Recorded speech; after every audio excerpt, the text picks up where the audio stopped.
listening to the Retina UK West Midlands Peer Support Group meeting guest speaker presentation recorded Tuesday, 23rd of May 2023. Good evening, everyone. And my name is Perm Bhachu, and I'd like to welcome you all to our West Midlands meeting. And we have a very special guest with us tonight. Hello, I'm Aimee Monk. I'm visitor journey consultant with a specialism in access for the Midlands and East of England at the National Trust. And it's a fairly new role, actually.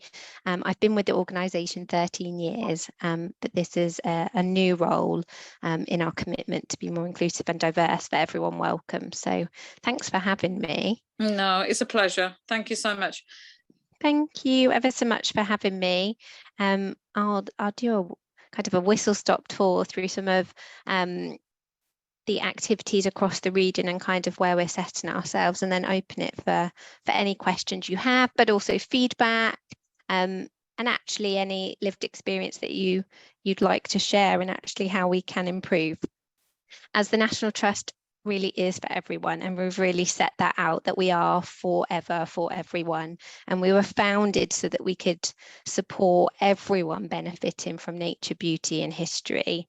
And as society becomes more diverse, we need to evolve and to meet the needs of everyone, whether you're a member, supporter, volunteer or staff member. We want everyone to feel welcome, and our approach to this is very much focused on inclusion first. And if we can create a culture which recognises, respects and values difference, we believe in diversity, and that we will grow our audiences and really deliver on everyone enjoying nature, history and beauty. Through the mix of identities, experiences and perspectives we represent, we have an opportunity in the Trust to learn from our audiences and move for the future. And we really have untapped potential to be able to add that value into the experiences we create at the Trust. And we really are quite diverse in what we have in the National Trust, from coastline, houses, gardens, cafes, shops. We have pubs. We look after bees, a lot of land, we're tenant. So there is over 500 special places in the organisation, and we really do want to create genuinely inclusive conditions. And in order to do that, and for everyone to play a role, some of the key aspects that we're delivering on is creating that inclusive place to work and volunteer, engaging our supporters, so trying to collaborate with our supporters and understand what their needs are today, as they are different from when we were set up 125 years ago. We want to connect with communities and places and really make sure we're measuring our success, so that we keep understanding if we're actually hitting the right thing.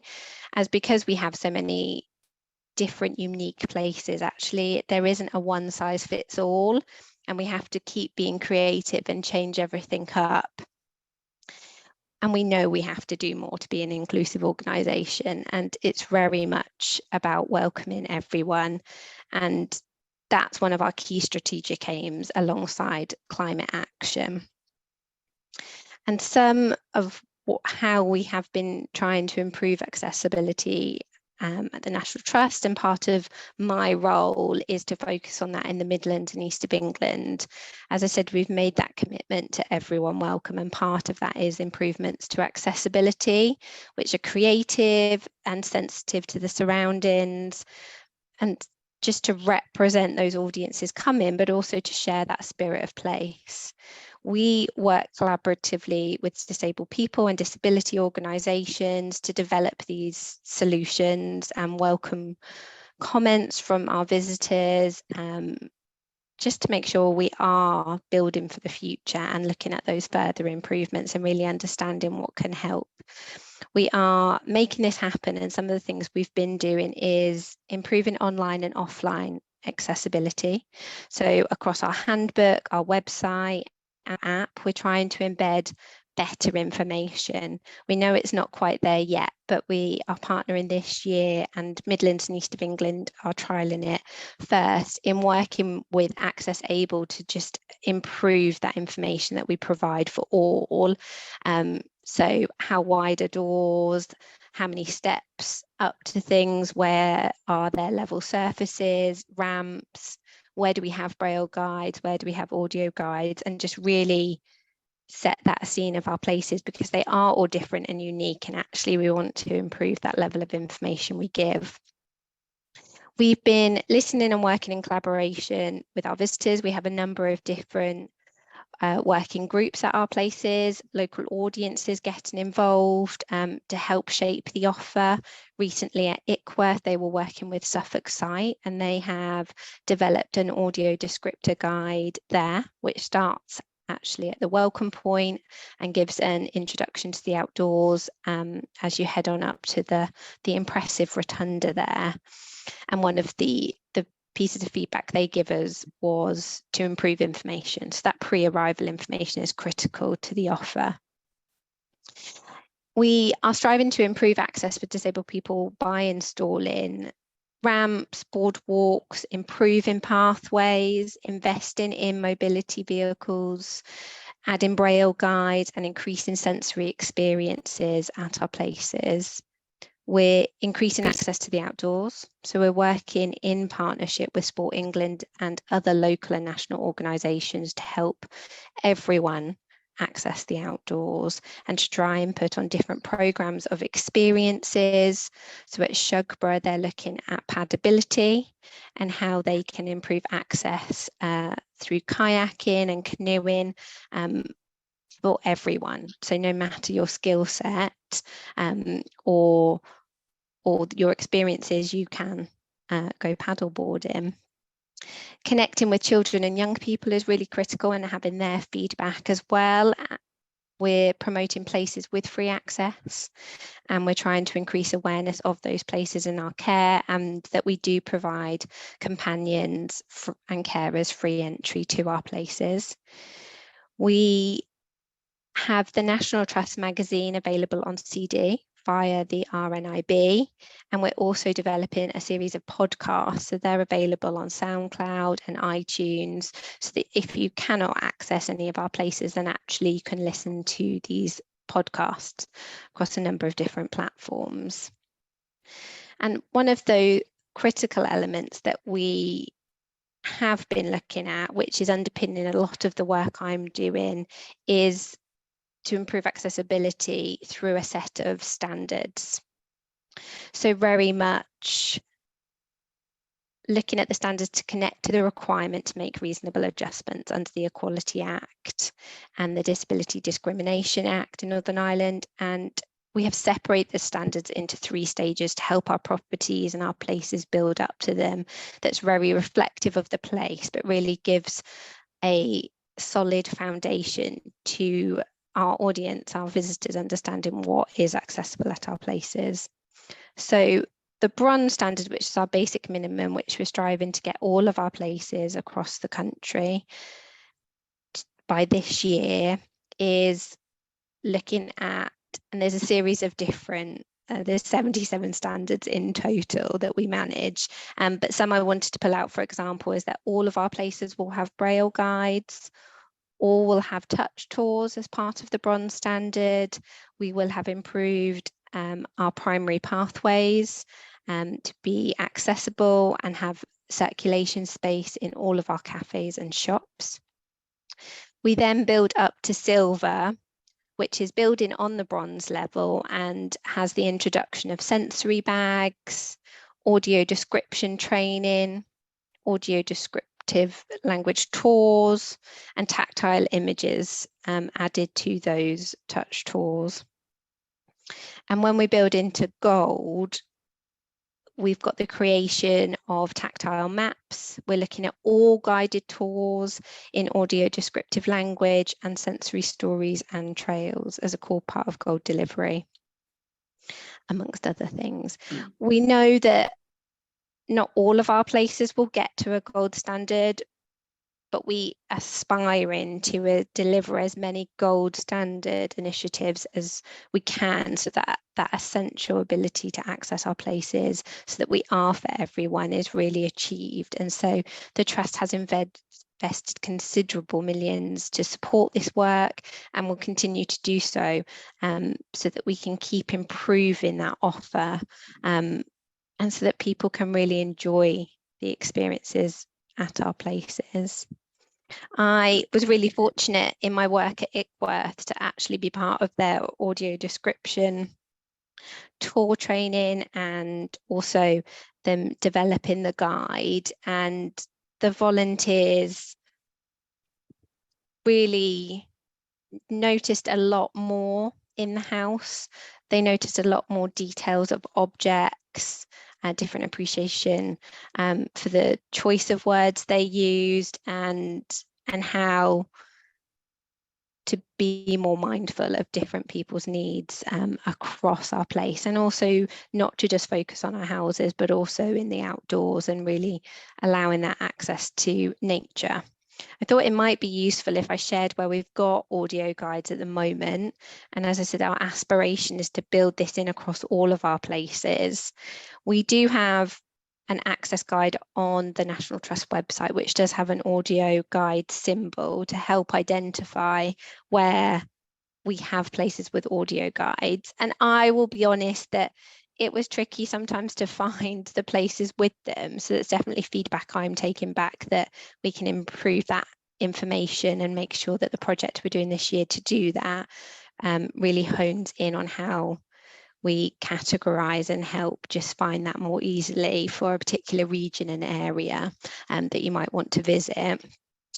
For audio guides in the West Midlands, and I have gone a little bit further afield at times, just to give you some other options outside of West Midlands. We've got the Clent Hills in Worcestershire. They have an audio guide. We have Lyveden in Northamptonshire, so a little bit further.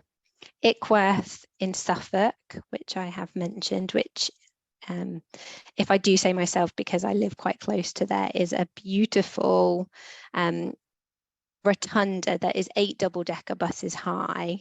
It's of a kind of creamy colour, and it's quite a prominent building in the Suffolk landscape, very Italianate style, with green tall poplar trees around it. We've got Ham House and Garden in London, and also Dinford in Wales, all with audio guides. We also have the Birmingham Back-to-Backs in West Midlands, Sunnycroft, which is part of the Attingham portfolio in Shropshire, and Whitwick in West Midlands, that have a virtual tour with audio. We have Canons Ashby in Northamptonshire, Colk Abbey in Derby, the Children's Country House in Derbyshire, Mr Straw's House in Nottinghamshire, Stonywell in Leicestershire, and the Workhouse in Nottinghamshire, also with virtual tours with audio, which I thought would be useful. And I've been to pretty much all of them, and they all have different experiences, but I think you've got a really good list there. If you were going to have a top 15, I think that would definitely involve quite a few of the very strong offers. And one of the ones that I recently went to, because part of my job is to visit our places and just see how accessible they are and what the offer is they're providing. And I recently went to Biddulph Grange Gardens, and they have a geological gallery at the top of the gardens. There is 450 steps at Biddulph. So there's some unique challenges to Biddulph, but you can drive round to the gallery and have level access in at another point to this gallery. And all along the walls is different stone from different periods, and you can touch all along this gallery and feel the different stones, the fossils that were collected, and it's a really immersive, quiet space, which was a lovely way to do a touch tour that really gave you a sense of the place and what it was about. So I definitely recommend going to Biddulph Grange Gardens, and it's it's something that we're taking away and that we are developing across the region and across the organisation, is that all of our places will have a touch tour, and then they'll build upon this to have different objects, facsimiles or other objects that can tell those stories in different ways. A couple of the other activities we have across the summer that I thought you might be interested in, and especially anybody within the group with family, is we have storytelling in the woods at Sutton Hoo, which is joining an Anglo-Saxon storytellers as they take you on a journey through time in the woods at Sutton Hoo. And this is the archaeological site where they found the Anglo-Saxon treasure, most of which is now at the British Museum. And some of you may have heard of the film The Dig, which is behind the story at Sutton Hoo. So definitely worth a visit. And they have storytelling in nature at Lyme across the summer to share stories across the Lyme heritage. And finally, we have Night Out in Nature at Clumber Park. Frozen Lights are bringing a night out in nature, which is a multi-sensory theatre show for audiences with multiple needs, to have an experience at one of our places at night time, which we often don't open them up. So it gives a different experience there. One of the requests was just to share some information for the family and the summer of play, and we're very much across the whole of the summer at places like Attingham, Ickworth, the Children's Country House, Clumber, Shugborough and Croom, just to name a few. They are looking at creating play zones that connect children to nature and families to nature and being in the outdoors.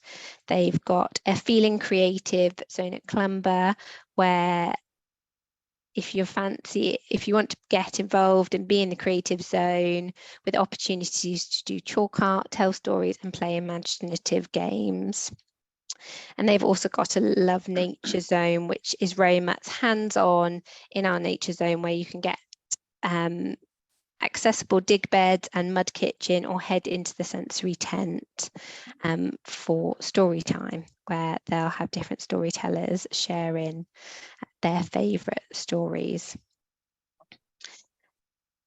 And across our places, we're striving to do different programmes of activities that engage the unique essence of the place and tell the story and make it feel genuine, whilst they're being underpinned by the access standards, so that we're trying to make sure that we have those consistent elements that support anybody's visit.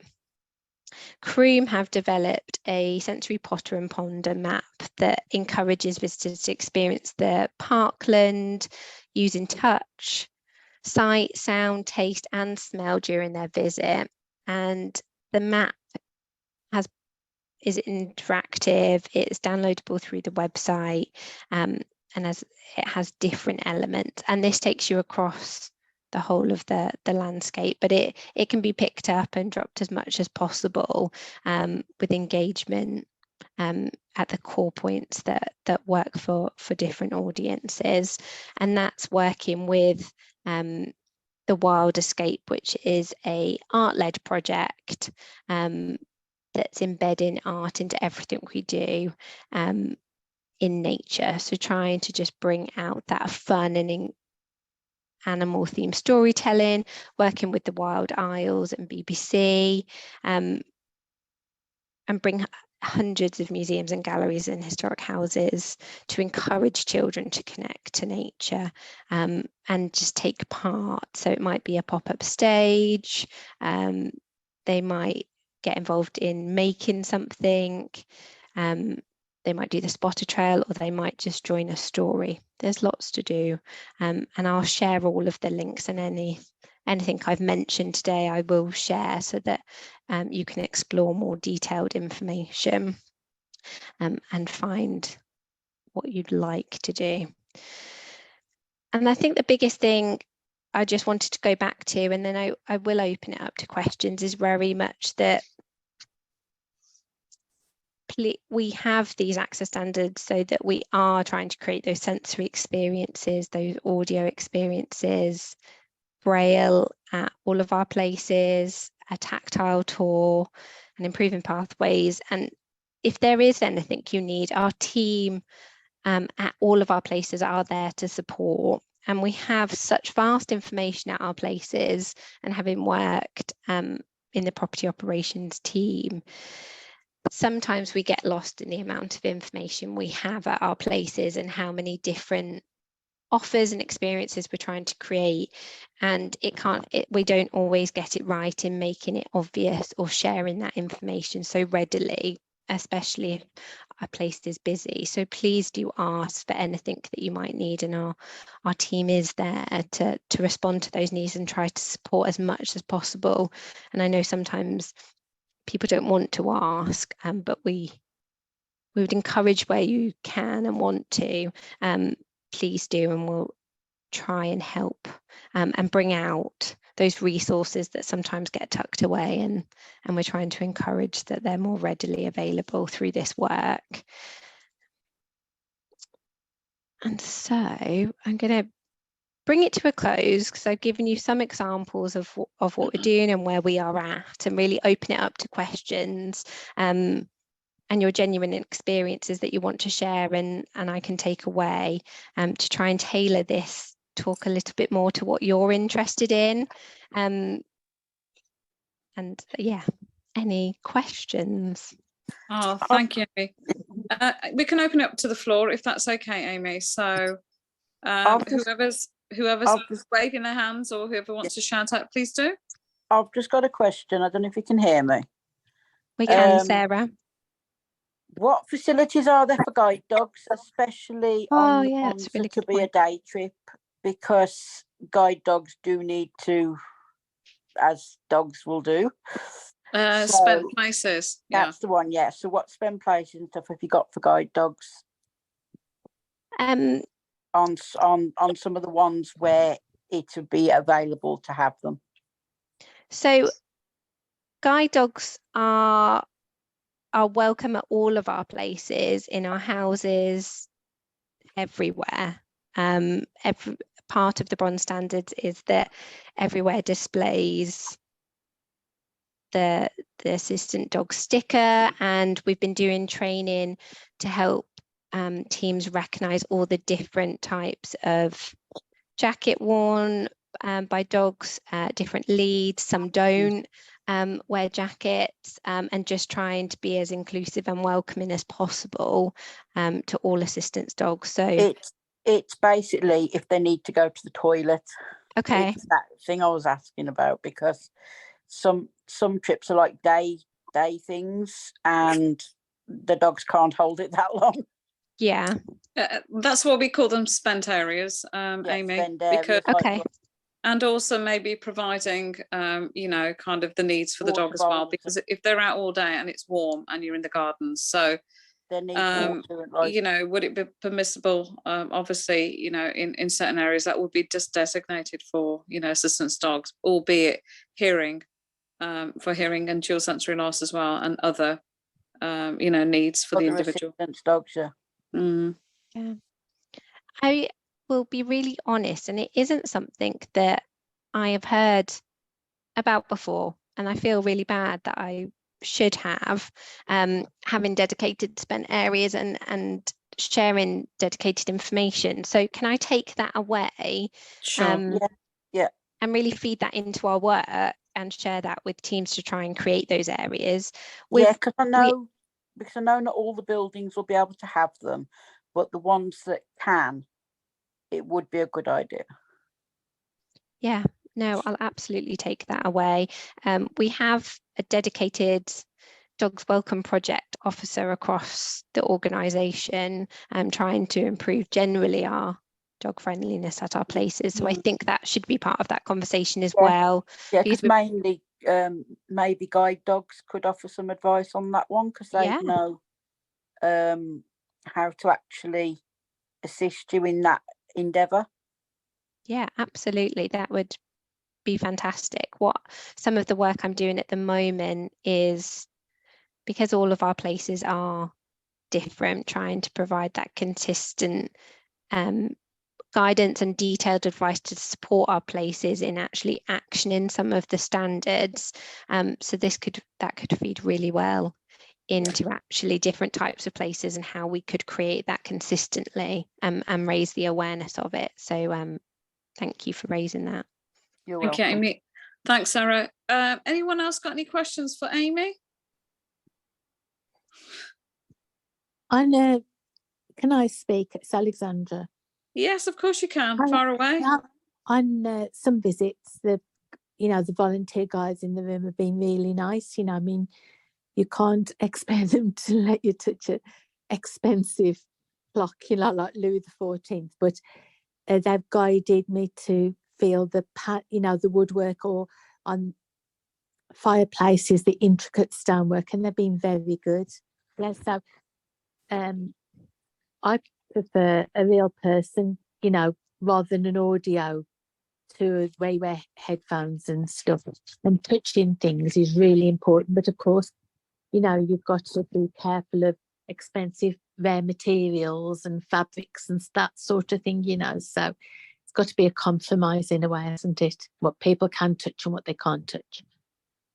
Yeah, and it's definitely an area that we expect as a minimum level that all of our places are providing some level of touch experience. Absolutely. Yeah, absolutely. And I think where objects are priceless and touch is discouraged, where we're trying to provide that experience still, and for everybody, because touch can be really powerful, is to then create facsimiles and objects that then are replicated, so you can really get a feel for it.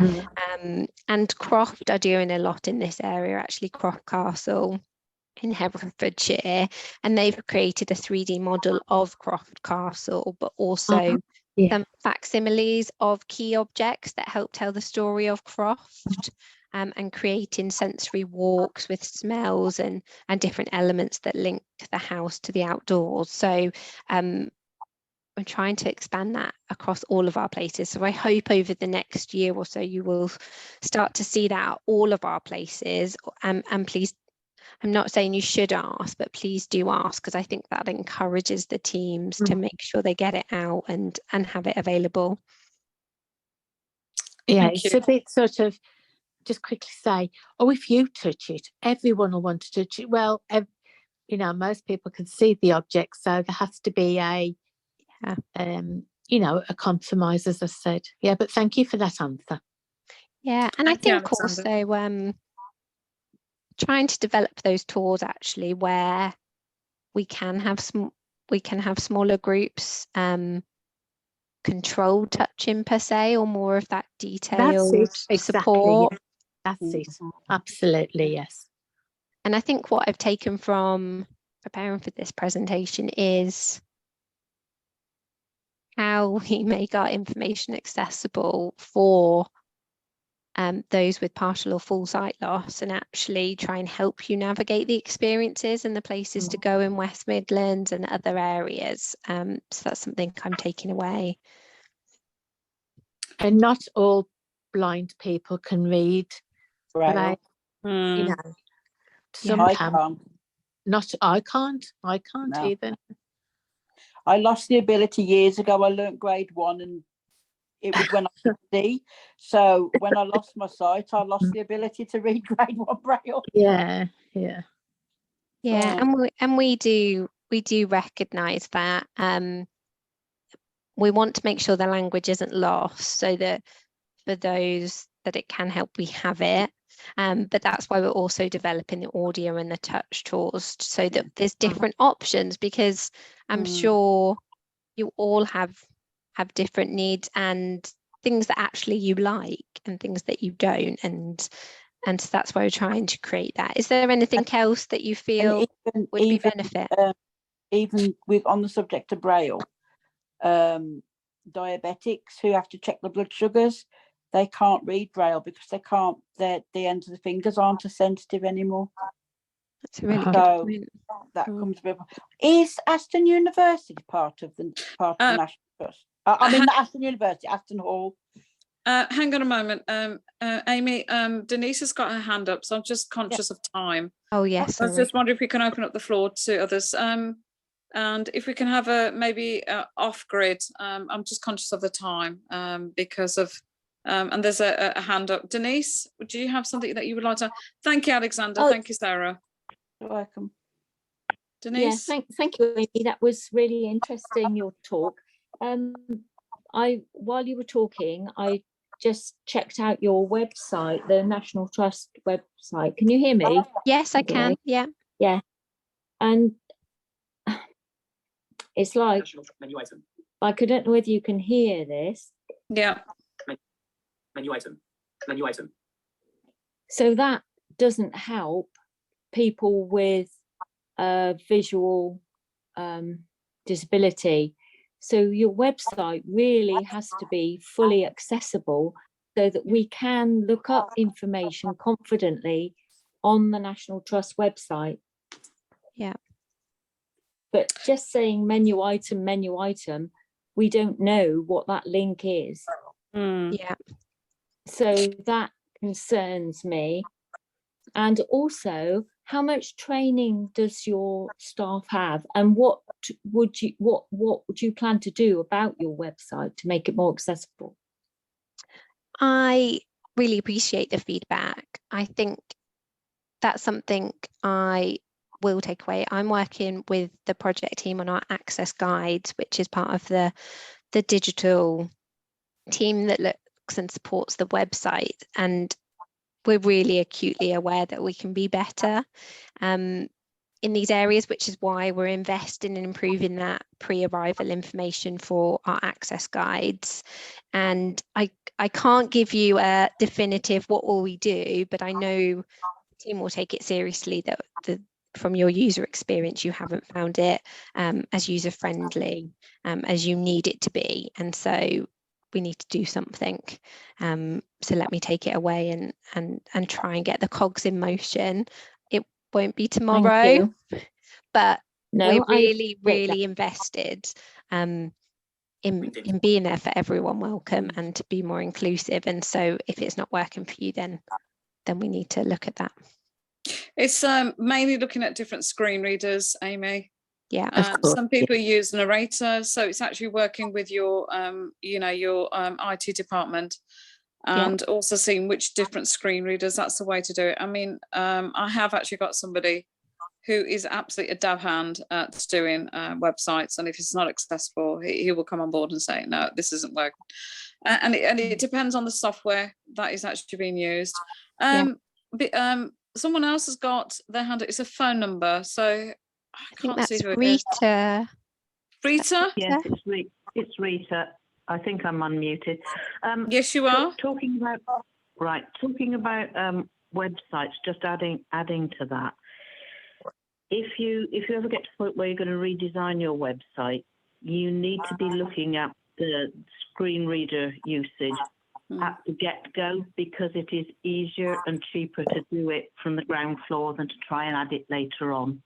It causes complications when you're adding it later on. But what I was actually going to say, you know, you're encouraging us to ask for things. It's quite difficult to ask for things if you don't know what's available.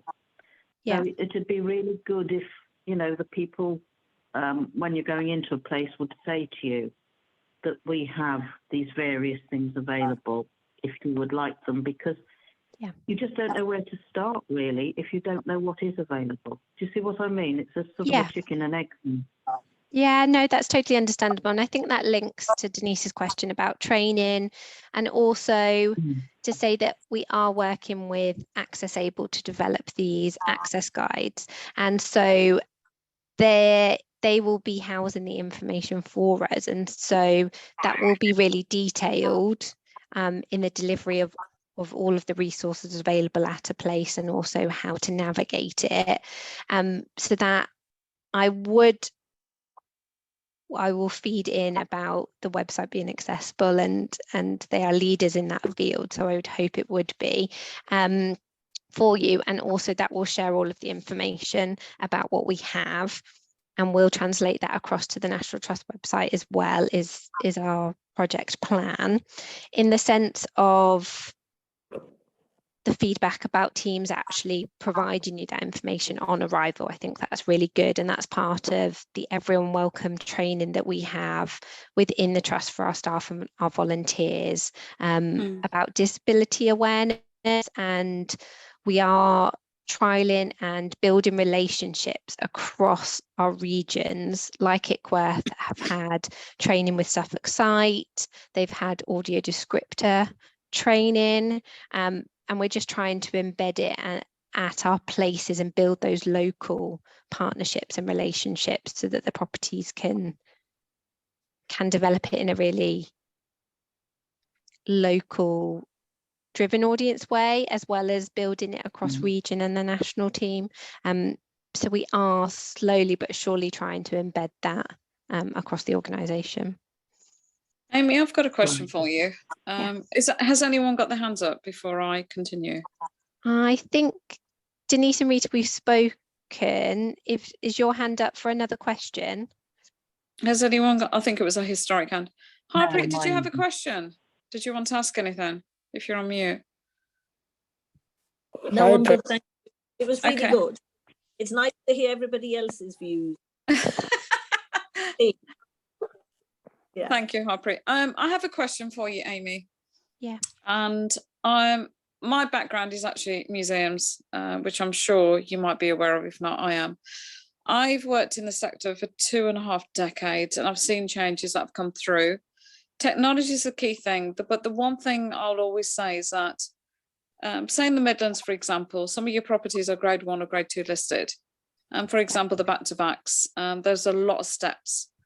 Would there be an adaptive tour that could be done on the ground floor? I haven't been to the back-to-backs for years, but on actual booking, say people do not have access to mobile phones, to smart stuff, could they actually pick up the phone, and would they be able to do the booking online? Because obviously, as Rita was saying, that, you know, we don't know what's available.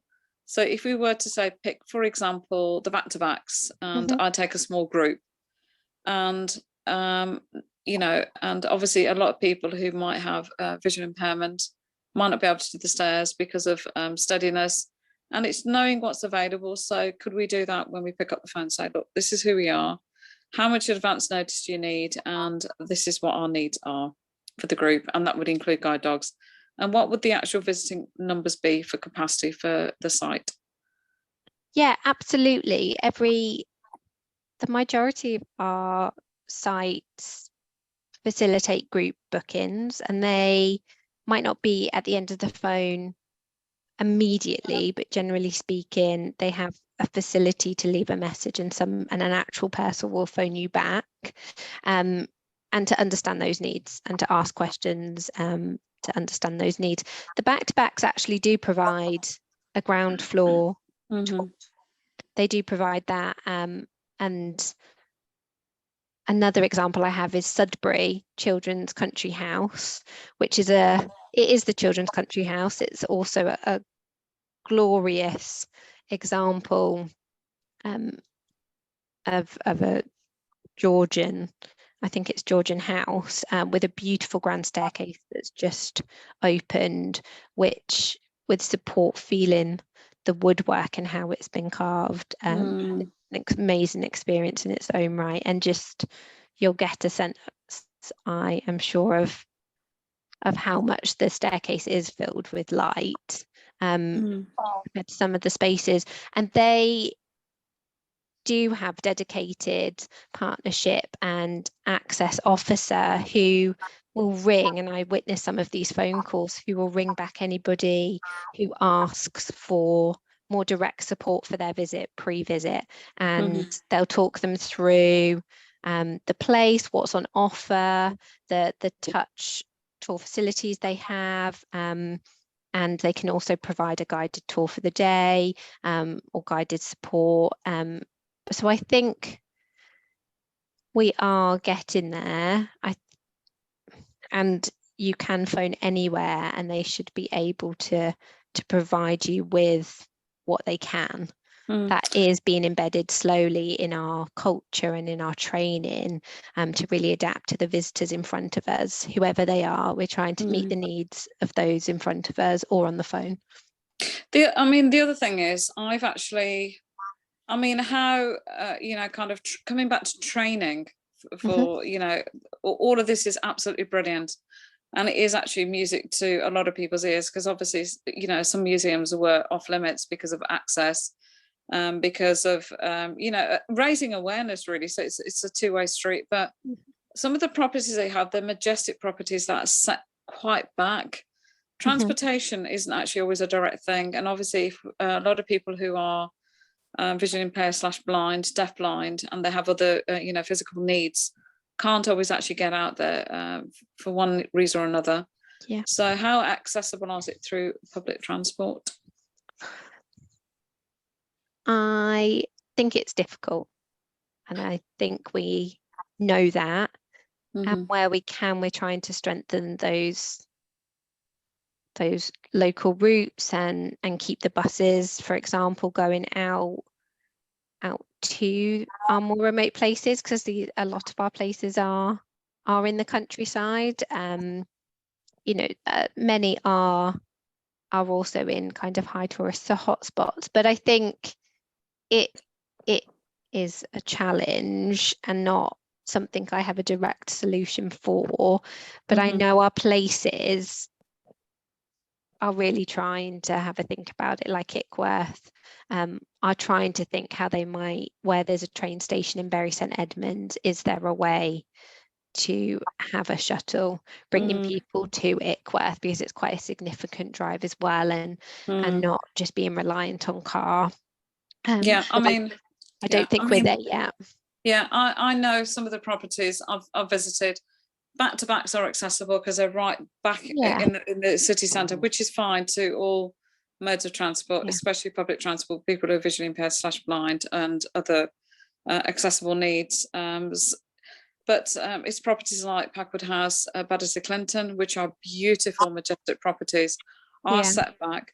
And Whittock Manor, obviously, if anyone's local to Whittock Manor, it's a beautiful property. But again, it is set back, so you do have to take a taxi, so train in, then back out again. So I think that's the biggest issues that we have. But any properties that are in the city centre, they're not difficult to access at all.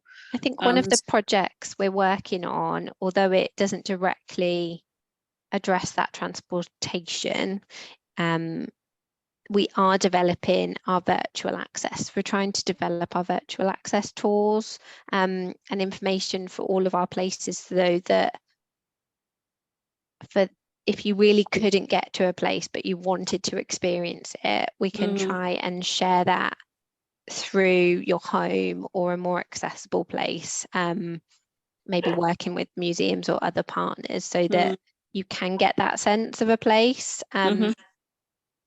So yeah, watch this space. Okay, it's going to take us a little while, but we are trying to build it in lots of different ways. And this year we already embedded in the standard sensory experiences and audio experiences that hadn't had or been highlighted, but were being delivered at properties. So we keep reflecting and we keep changing and adapting what we're doing. So this feedback is invaluable. Thank you.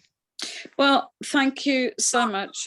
Before we go, Aimee, does anybody have any questions before we leave you to enjoy your evening?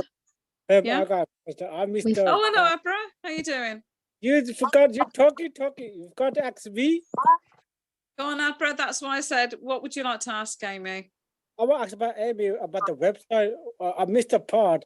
What do you mean about training and work experience? What do you mean about that? Aimee, would you like to share that with Abra again? That was the website and training. Yeah. Yeah, so we're working with Access Able, who are gathering information about our places across the whole of the organisation, so that our pre-arrival information about everything we have, kind of, you know, types of pathways, where steps are, widths of doorways, braille, audio, everything will be captured, and they will present that access guide through the Access Able website, which we'll link to, and then we'll start to embed that information into the National Trust website as well.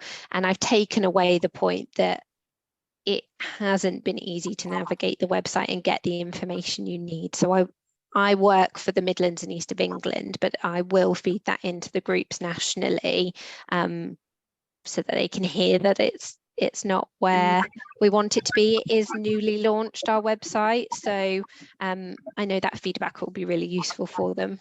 I was going to say, what? Aimee, sorry, would it be a good idea? And it might be kind of, you know, teaching everyone to suck eggs here, but I don't mean to. Do you think it would be good for your website to maybe have accessible links or blogs, maybe from staff members, and say, this is who we are, this is what we do?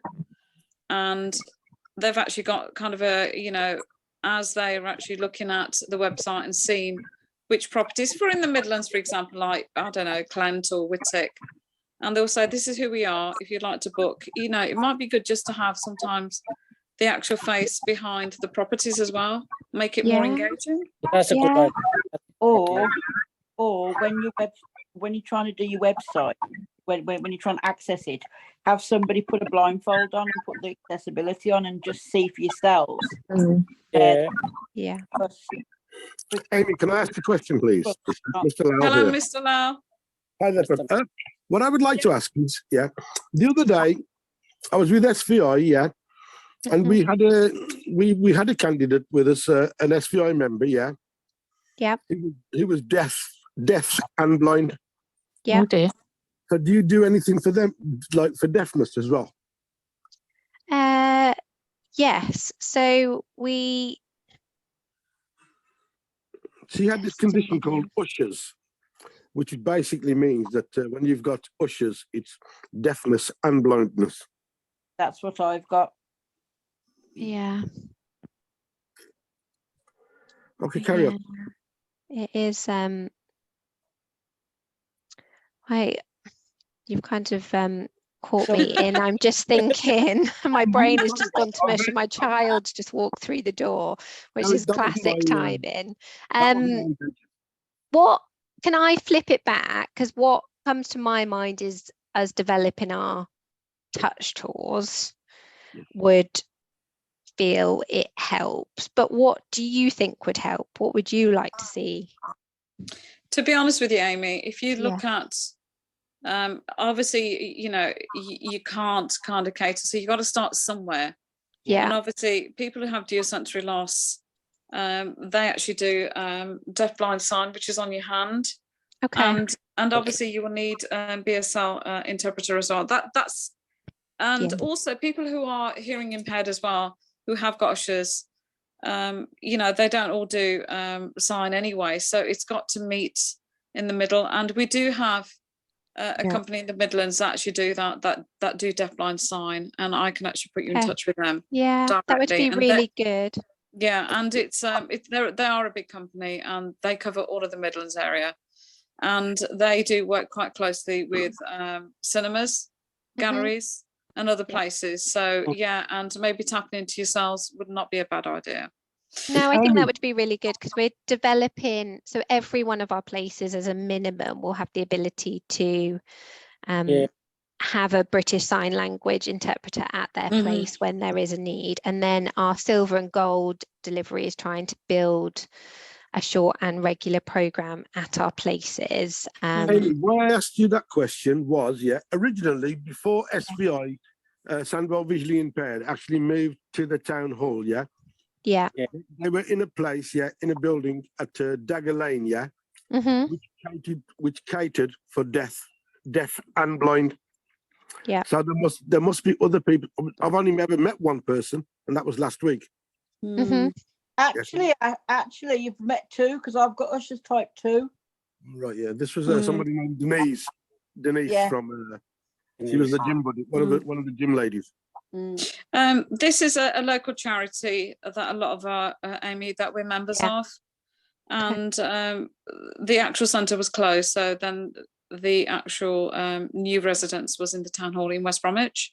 So, but I was going to say I wasn't going to share too much, but I'm just looking at the time, folks, and I'm going to conclude the meeting. I would like to thank each and every one of you. And I'm happy to stay on for a few minutes, folks, if anyone wants to have a chat and see what we're up to. But Aimee, I cannot thank you enough. It's been a pleasure tonight. And I'm sure, folks, it's been absolutely amazing. So Rita, Denise, Alexander, Christine, Sarah, Chris, Aimee, Abra, who else? Mr. Lau, Steve, Harpreet. And I want to say thank you again. And it's been a brilliant, brilliant night. So thank you, Aimee. Oh, thank you. And thank you. Thank you, everyone. I hope I sharing. missed anyone. Rita as well. So thank you. Thank you. Thank you so much for So if you sharing. want to log off, guys, I'll stay on for a few minutes. And if anyone wants to have a chit chat, I will. Aimee, I'll be in touch through Mark. Okay. Yeah, lovely. Thank you. Thank you again. And I'll leave Bye. you to Bye. Bye. Bye. Bye. Bye bye. Come and join us and meet the Retina UK team at our 2023 Professionals and Annual Conference held this year in London at the University of Westminster, Marylebone campus opposite Madame Tussauds on Friday the 23rd and Saturday the 24th of June. More information and how to register is available on our events page on our website. Thanks very much for your support. We look forward to seeing you there. We hope you have enjoyed this recording. If you have any questions, queries, or wish to leave any feedback, then please leave it in the comment section below.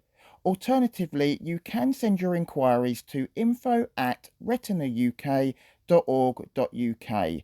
Contact us via the telephone on 01280 821 334 or call our helpline on 0300 111 4000, which is open Monday to Friday 9:30 a.m. to 9:30 p.m. If you would like to know more about our local peer groups, when your next meeting will be held, or if you wish to get involved in creating your own group, or would like to know more about our services that Retina UK provides, then please visit our information and support page on our website www.retinauk.org.uk and navigate to our local peer group page. Thanks again for listening. We hope to see you again soon. Take care and bye for now.